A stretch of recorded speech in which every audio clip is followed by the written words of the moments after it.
Hi everybody. So I read the book The Five Love Languages: The Secret to Love That Lasts by Gary Chapman. This book is geared towards couples who are struggling with communication patterns. It was not written for marriage or family counselors to use during practice, but it has been widely accepted for that use since it came out. And it was strictly just written for a self-help book for couples. So Gary Chapman's idea is that there are 5 primary love languages in which people use to express love to one another.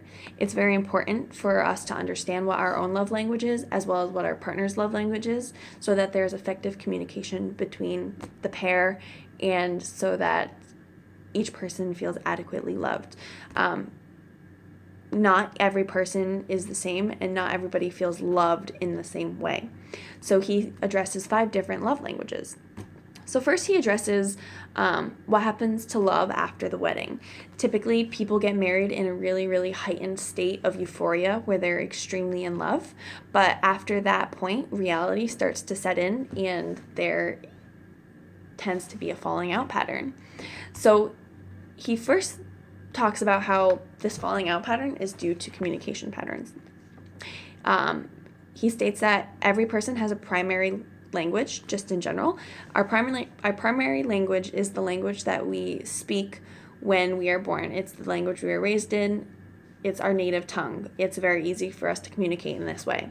Then we have what he calls our secondary languages. These are languages that we choose to pursue. They don't come naturally to us, and we have to work really, really hard to understand them. When we converse with somebody who does not understand our primary language, it's extremely awkward and it's just very, very difficult. But with time and practice, we're able to communicate. He says it's the same thing for love. He says there are 5 love languages, and you have to understand how to communicate using different love languages based on what your spouse's needs are. We must learn the emotional love language of our partner. So emotional love languages are ways to express love emotionally. Each individual has a primary love language that makes them feel loved when expressed by their partner. The 5 love languages are words of affirmation, quality time, receiving gifts, acts of service, and physical touch. So with each love language, there are different dialects within it. There is no one way to express your love through these 5 love languages. It's really open to your imagination how you express your love to your significant other. So Gary Chapman talks about keeping the love tank full. So the love tank is the amount of love a person feels from their spouse. And he says that you can gauge this love tank from extremely low to overflowing.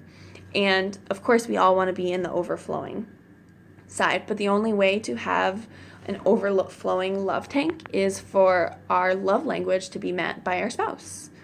And typically, when our love languages are not being met by our spouse, then our love tank is empty, and that's what causes unhappiness and disarray in the couple.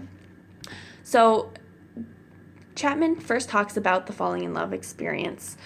He says that the in love experience is at the height of the relationship when you feel extremely euphoric.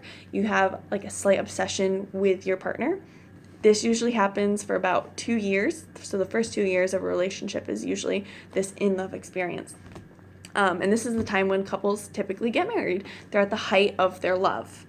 But soon after that, reality sets in, and the in-love stage kind of starts to fade away to reality. People are starting to get stuck in routine. There are a lot more things that are demanding of them.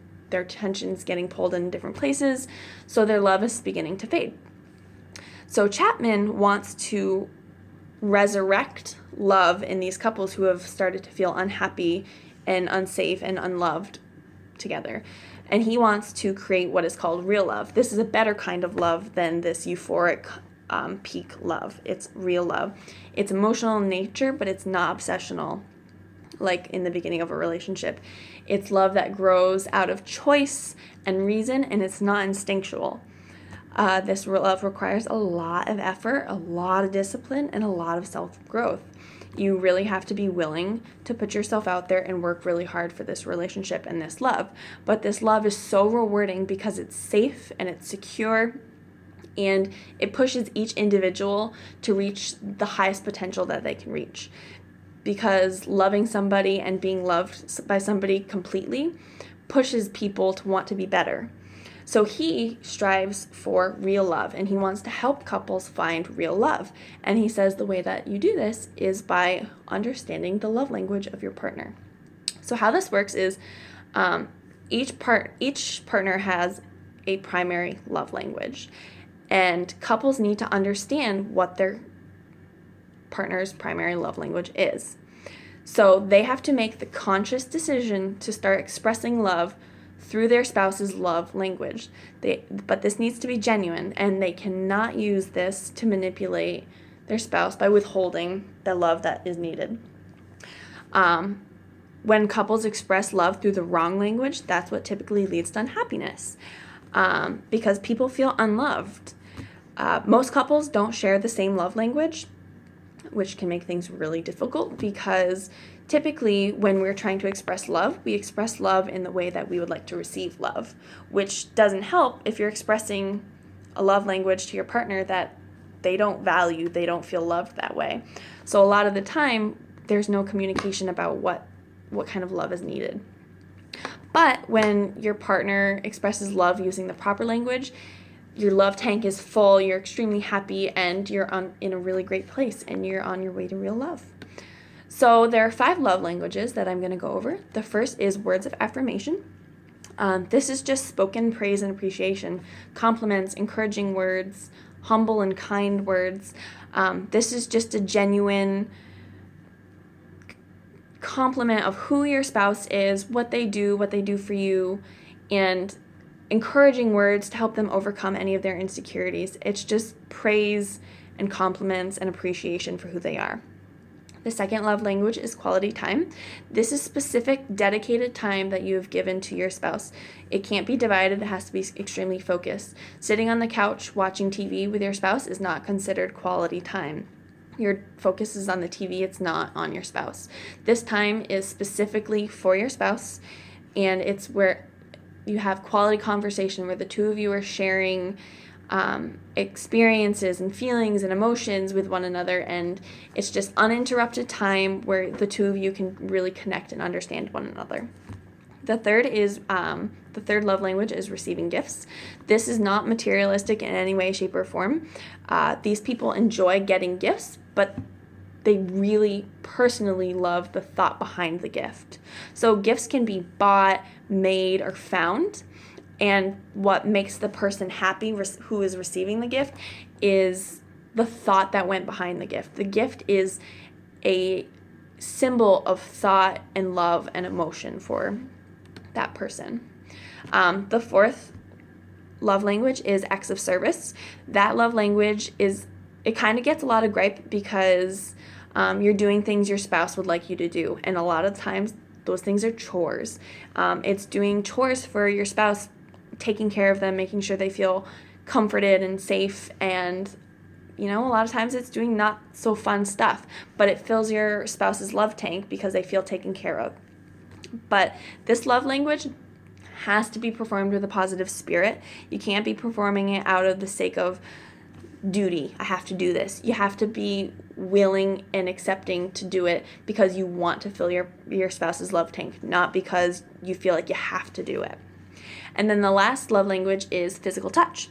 So this can range from something as minimal as putting a hand on a shoulder all the way up to sexual intimacy. It really depends on the individual person, how comfortable they feel with physical touch, what makes them feel most loved, what kind of touch. So that's something that really needs to be communicated with between the two people. You have to make sure you're not pushing your own agenda on the person who enjoys physical touch. It has to be pleasurable to them, not just yourself. So those are the 5 love languages. I encourage you all to discover your own love language. If you have any questions about it, you should go to the website www.5lovelanguages.com. There you can take an inventory and figure out what your love language is. I highly encourage you to do it. I think this is an amazing book. It made me question my own love language and the love language of my spouse, which I think is what this book was meant to do. Really, really great book, very insightful. It really makes people think. I highly encourage people to read it, or at least get on the internet and check out the website and find out what their love language is. So thank you, everybody. Go buy this book.